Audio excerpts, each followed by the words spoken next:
listening to Give God 90, where we're not afraid of the tough biblical questions, because we will dig through the language, the culture, and the history to find the truth revealed in the words of our Creator. I wanna see the light.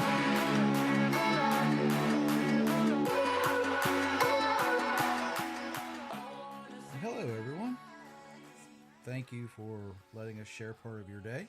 My name is Jerry Mitchell. Sitting next to me, back from her recent excursion, is Myra sitting here. Hi, everyone. We appreciate all the folks who tune in and listen to us. We give you about a minute as we get started here so everybody can get caught up, because we know that it takes a minute or so for all of the computer stuff to go around and do what it does through all the places it travels, and you know what I'm talking about. There's a delay. So not much of one from the computer to the phone here is about 10 seconds, around 5 seconds, 10 seconds, depending on how it works. But there's all kinds of stuff. For all the new folks out there, we appreciate all of you. We really like it when we see new folks come in from different parts of the world and different countries and whatnot. We do go around the world, and that leads me to tell you that there are a couple people who could use some help if you are so inclined.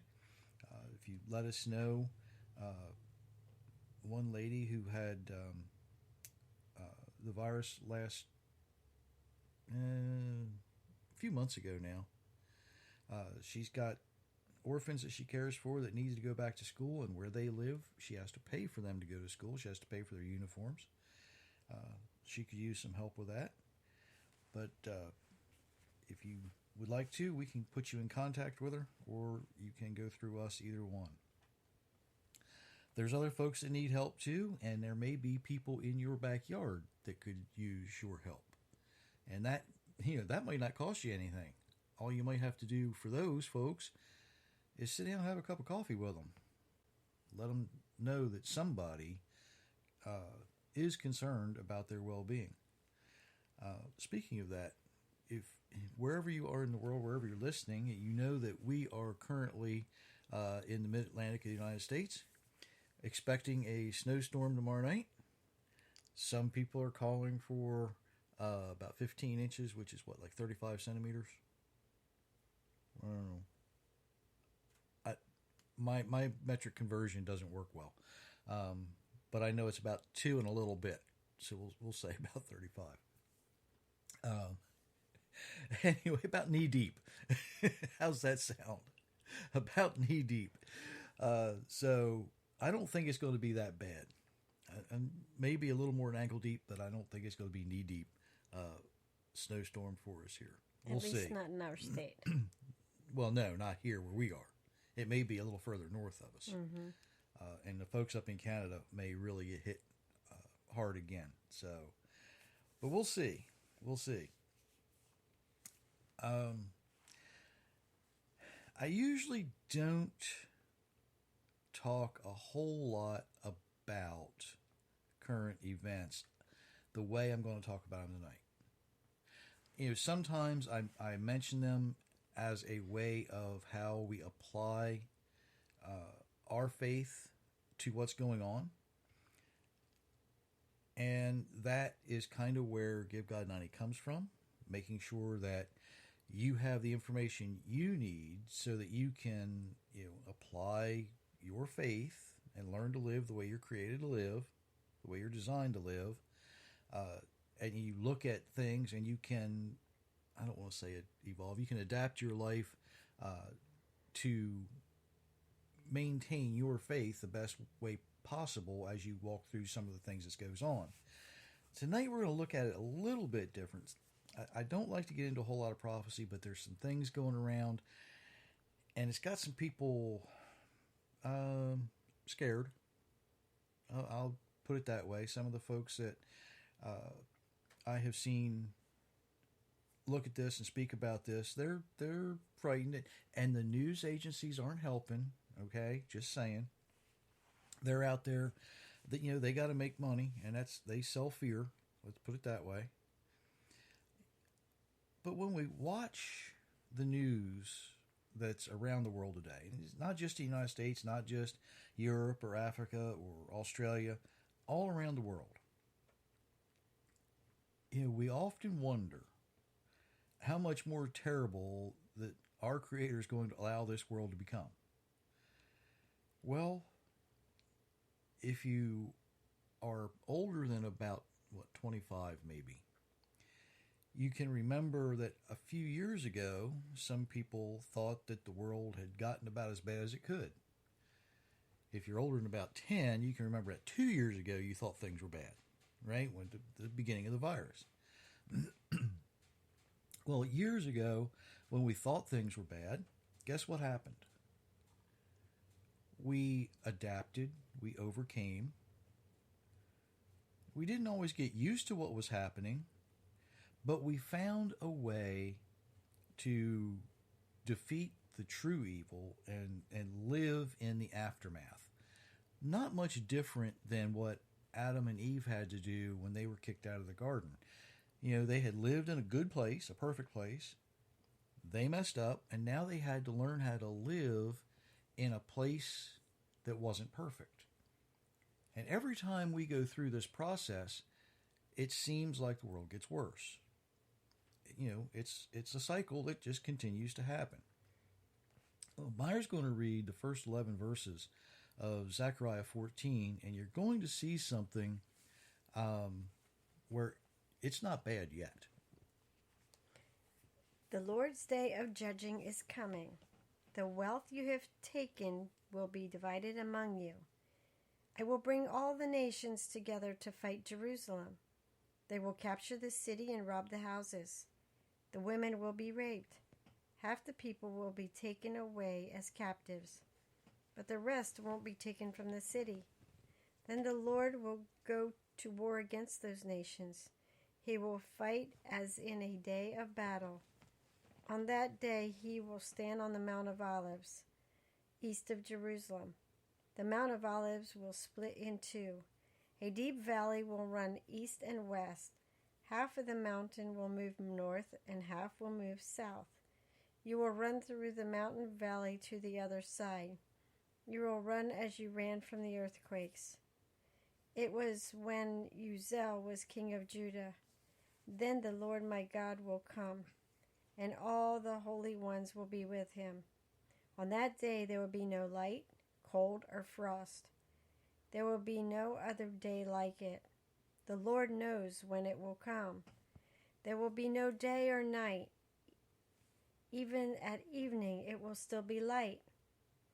At that time fresh water will flow from Jerusalem. Half of it will flow east to the Dead Sea, and half of it will flow west to the Mediterranean Sea. It will flow summer and winter. Then the Lord will be king over the whole world. At that time there will be only the Lord, and his name will be the only name. All the land south of Jerusalem, from Geba to Rimmon, will be turned into a plain. Jerusalem will be raised up, but it will stay in the same place. The city will reach from the Benjamin gate to the first gate to the corner gate. It will go from the tower of Hananel to the king's wine presses.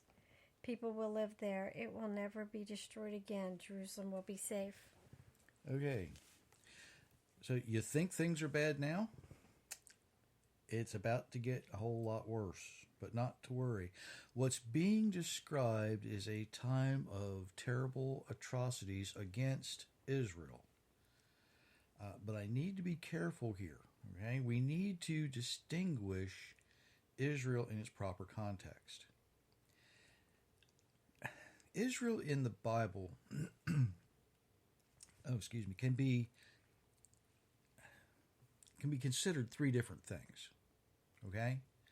We can consider the physical location, the land that is promised to Abraham and given to his descendants in increments, right? That is Israel, the physical location, the land, the dirt, so to speak. Israel can also be a political government. Early it would have been led by the priesthood, then later by the kings and their councils. Now, of course, there is the elected Knesset, the president, the prime minister. So you have those two things that can be considered Israel, but Israel can also, and more importantly, be considered a people, but not just the people living in the nation of Israel. It can also be the people who have joined themselves to the children of Abraham. It's not the political nation or even a religious sect. It's the people themselves that come together to make up the body of believers in the Creator, the God of Abraham, Isaac, and Jacob.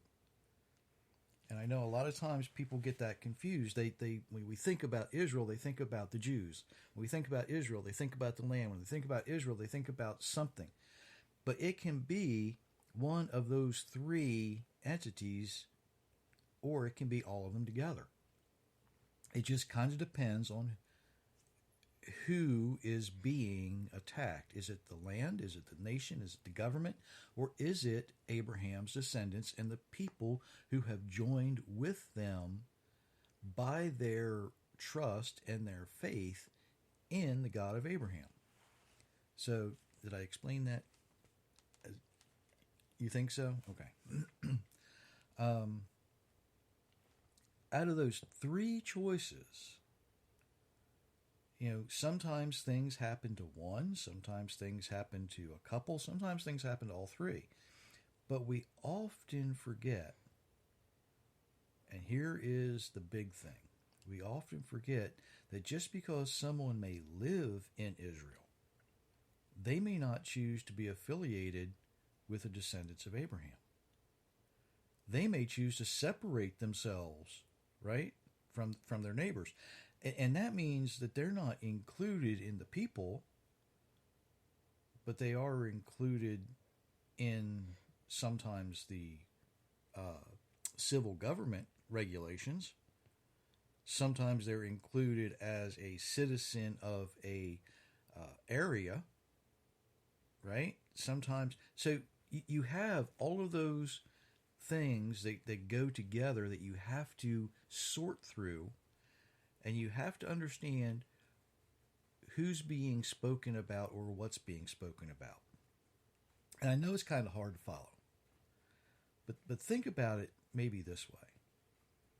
If you have a brother or sister and they move to a foreign country, they don't stop being your brother and sister, right? Right. They keep on being your brother and sister. They're family. Now, sometimes, maybe you live in the same town you grew up in, your brother or sister moved away, and now maybe you have a friend who's not a real family member move into your house, and they're staying with you. It's kind of that way, and I know that dynamic happens sometimes. So that's what we're looking at. We have different people doing different things at different times, different family members going different places, and sometimes things happen to the house, sometimes things happen to the family, sometimes things just happen to the people staying there. Is that a better way to explain it? Okay, good. What we read in Zechariah is that the nation and the land is going to be attacked. Half the people are going to be taken, half the people are going to be left. We've seen that before, right? We have also, for the Christians listening, we have also seen that in a different part of the Bible. So, that's not the only place that happens. Now, after this occurs, the Creator himself will fight, and it's going to be vicious. It's not going to be pretty. It's not going to be pleasant. But the land, Jerusalem, will not fall in that battle. Let's look at what happens to the other nations in verses 12 through 15. But the Lord will punish the nations that fought against Jerusalem. He will bring a terrible disease to them. Their flesh will rot away while they are still standing up. Their eyes will rot in their sockets, and their tongues will rot in their mouths. At that time the Lord will cause panic. Everybody will grab his neighbor. They will attack each other. The people of Judah will fight in Jerusalem, and the wealth of the nations around them will be collected. There will be much gold, silver, and clothes. A similar disease will strike the horses, mules, camels, and donkeys. All the animals in the camps will have the disease. If you want another witness to that, look in the last couple of chapters of Isaiah. You'll see it again there. It kind of goes along with that chapter of Zechariah.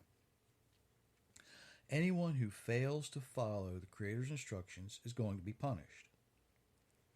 You think things are bad now? You ain't seen nothing yet. I mean, it's about to get worse.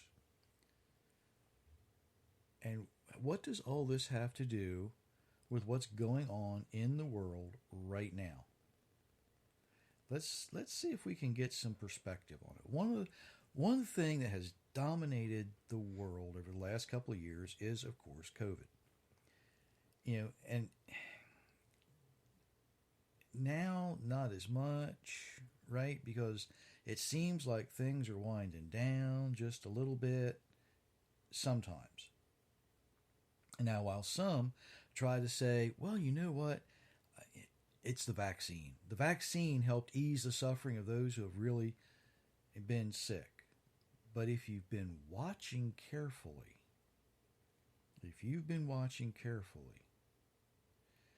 you know what's really been going on.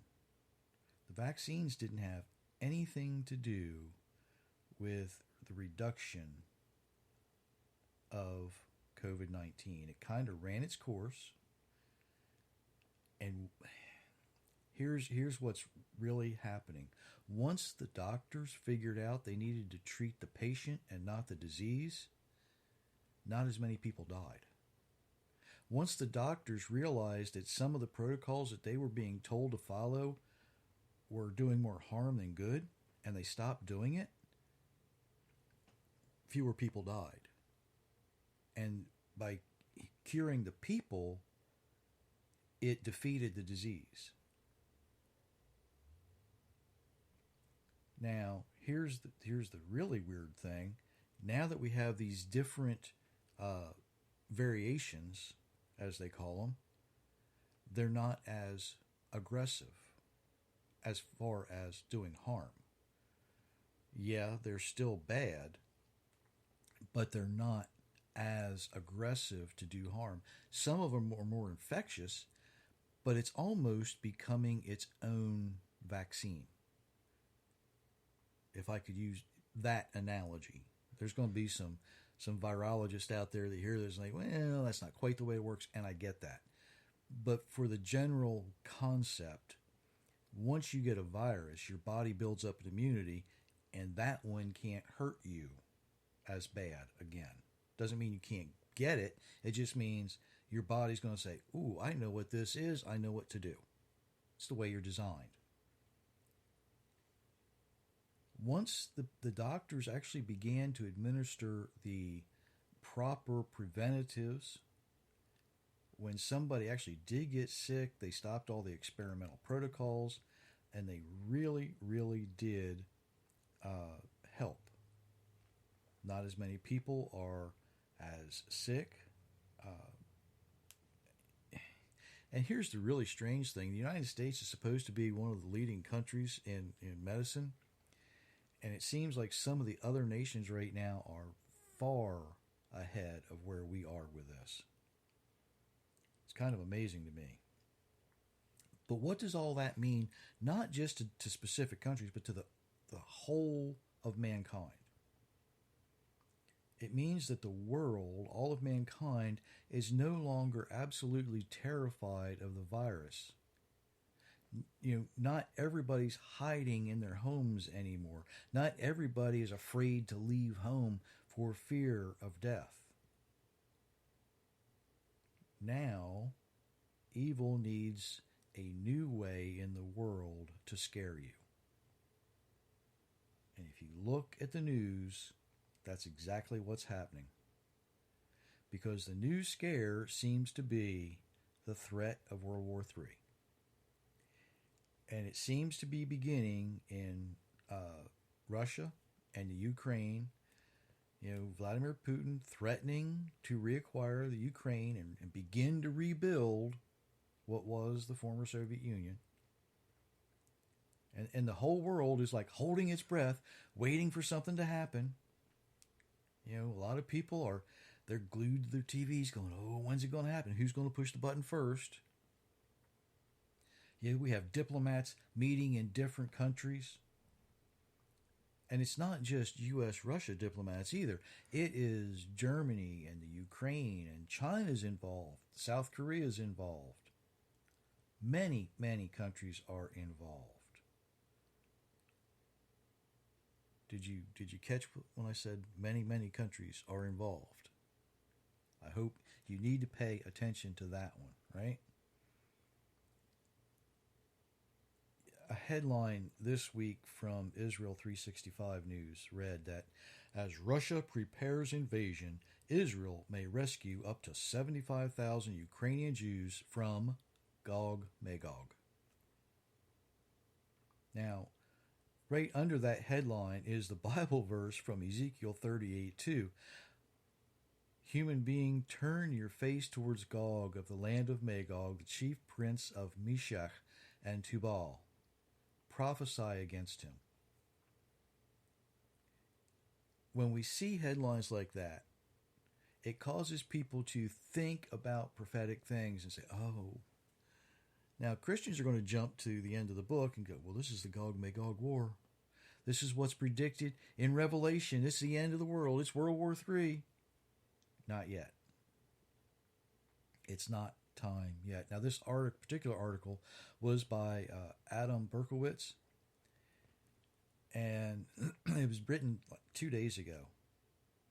And it's talking about the mounting pressure on the border, and it actually overlooks some very important key factors, but that's not what they're focusing on. What they're focusing on here is helping Jewish folks get out of Ukraine before the fighting starts, getting them into Israel, making sure. Now, as many rockets and bombs go off in Israel, everybody's thinking it's going to be safer than the Ukraine. That's kind of odd, isn't it? When you really think about it, is Israel going to be really safer than Ukraine? Well, it may be. We don't know yet. Kinda, but we're working on that. Now, while some would have you believe, because they're like the naysayers, they're the doomsdayers, they're the sky is falling crowd, you know who I'm talking about. Some people will have you believe that what's coming is going to be the final battle. We're not there yet. It's not time yet. There are things that have to happen before we get to that point. Now, if you remember, in Zechariah 14, Meyer was talking about, I will bring all the nations together to fight Jerusalem.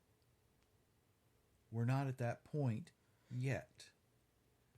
But all of the nations are meeting to do what? Hopefully get some control and speak some peace so that Russia says, you know what, as long as you pay us, we'll be good. You can bribe Russia. They need the money. Okay? Now, if you go back into Zechariah and you look at chapter 5, here's something that you need to pay some special attention to. There's a description of what's going to happen before we get to the whole Gog-Magog conflict. And we're going to look at this for a second, and you've never heard this read the way Myra's going to read it. And the reason you haven't is it's a hybrid translation.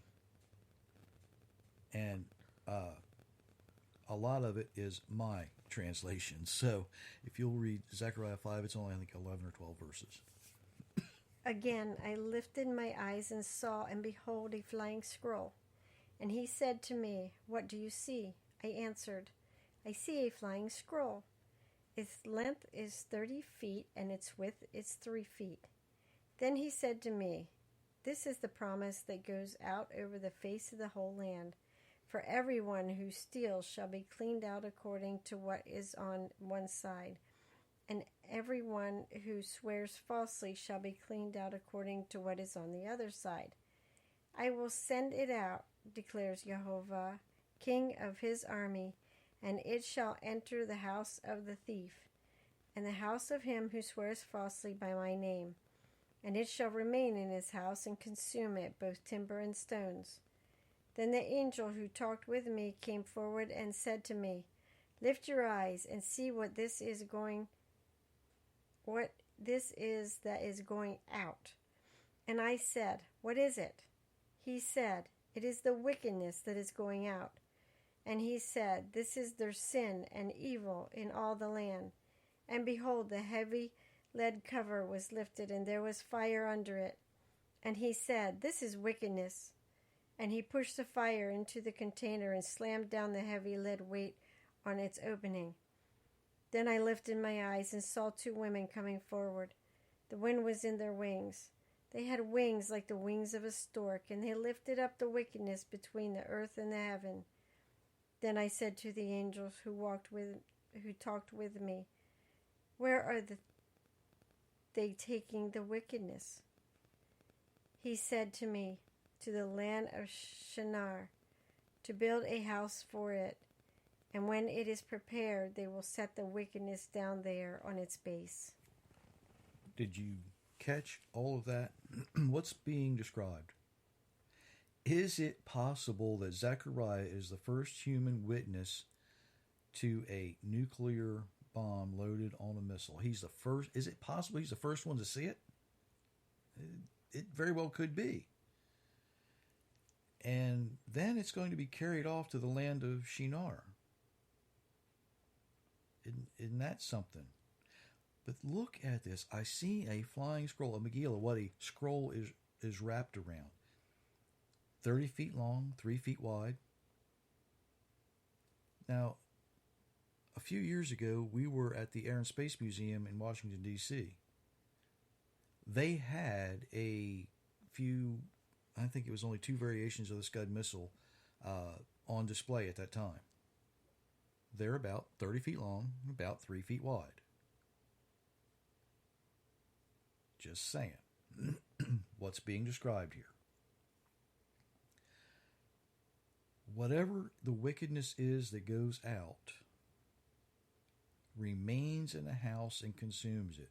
It's going to stay in the timber, and it's going to stay in the stones. It's going to stay in the concrete. That's radiation. That is radiation. Now, for the ones who are familiar with this, you're going to recognize this as a woman in a lead basket. But woman and fire in the Hebrew language are spelled exactly the same. Isha and Asha. When you see it, you kind of have to figure out what you're going to use. Now, husbands, be careful. I know what you're thinking, and yeah, you're kind of right. There is a really, really, really good reason why it's spelled the same, okay? Because they can be kind of fiery when given the chance. I've got one looking at me now, kind of funny.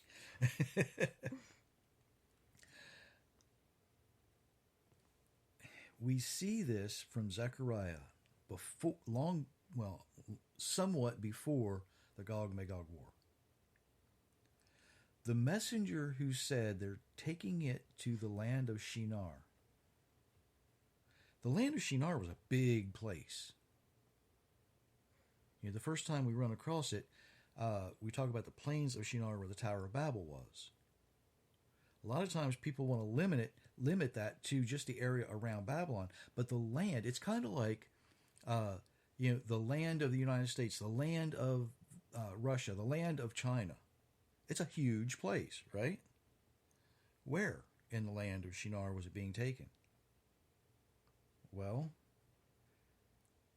here's what should concern, not worry, but concern you enough to be aware. They're preparing a missile silo in western Iran, which is part of the land of Shinar. When it gets there,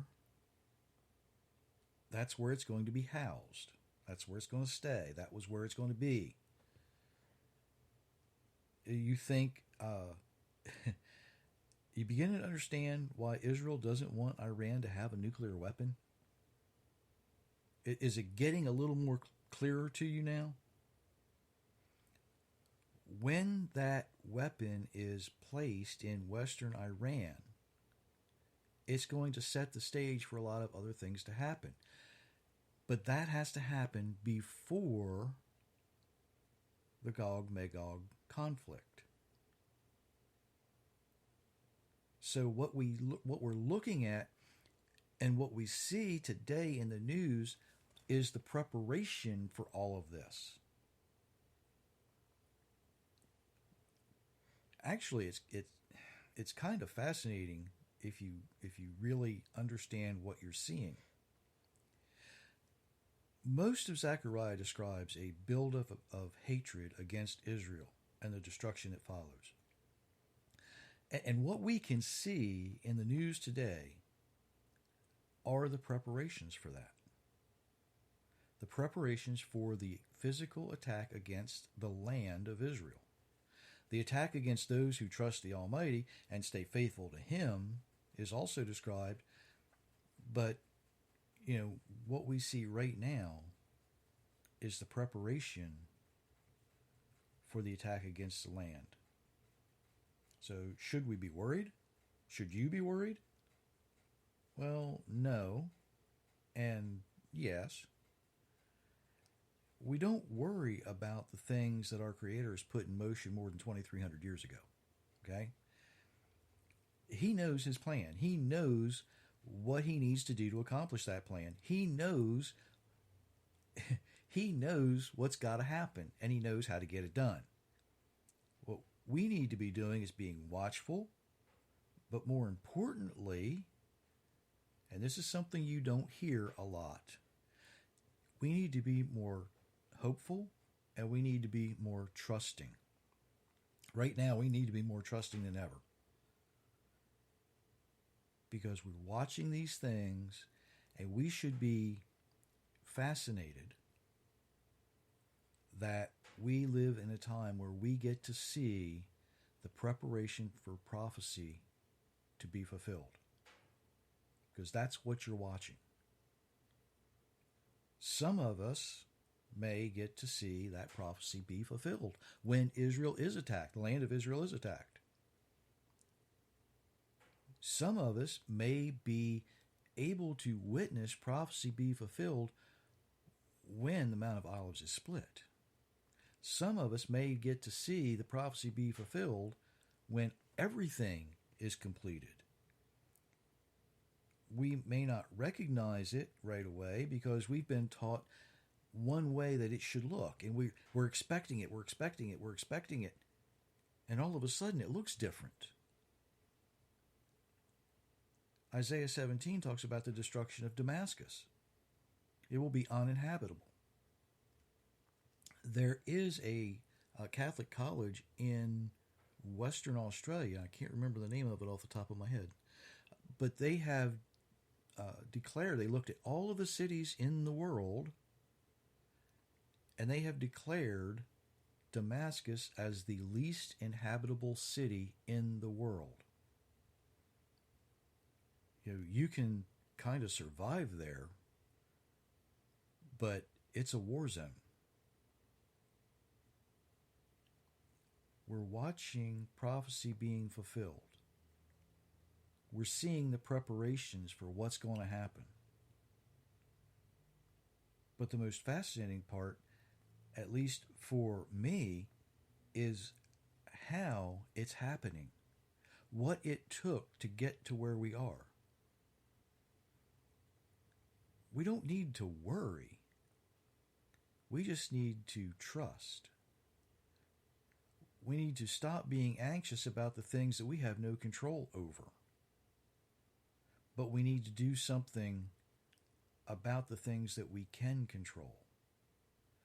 And one of the first things for that is learning how to live the way we're designed to live. Once you know how to do that, everything else will take care of itself. In fact, in I believe a few weeks, I'm going to be able to reveal a long forgotten secret.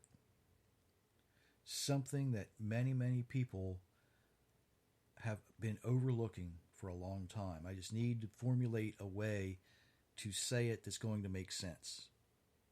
Sometimes that takes me a couple of weeks to do that because I have to roll it over in my mind. Just because I can see it doesn't mean that I can explain it, right? Meyer knows better than anybody. I can be a terrible explainer sometimes. But I need to be able to speak it so that you can see it as plainly, hopefully, as I do. And here is the big thing. Once you see it, once you understand it, you're going to realize that it's quite possible I've been thinking about my eternity kind of the wrong way. Inside out, sort of. Not to get you upset, not to get you worried, just saying there's a few folks out there who have probably been looking at this from the wrong direction. Just put it that way. But once I figure out how to explain it, I will let you in on that long lost secret. Until then, do your best to learn to live the way you're designed to live, following the Creator's instructions, making sure that you are doing everything you can do right now to glorify Him, not yourself. That's the biggest thing you can do right now. The most important thing you can do right now is to learn how to do that so that you can be a positive influence on the people around you. If you need help with that, of course, GiveGod90.com can help with that. If you need even more help with that, there's a couple of books out already. Tradition of Truth and God's Universe, God's Rules.